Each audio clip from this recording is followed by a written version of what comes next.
You ask Tiger to solve. This deals with linear equations with one unknown. The final result is c equals 48.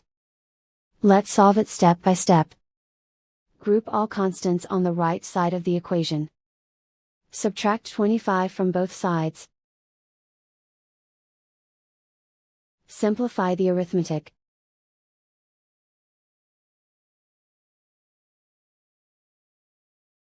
Isolate the c. Multiply both sides by inverse fraction 2/1.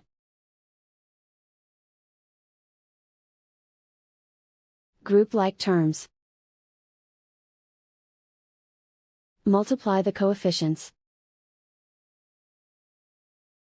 Simplify the fraction. Simplify the arithmetic. And so the final result is c equals 48.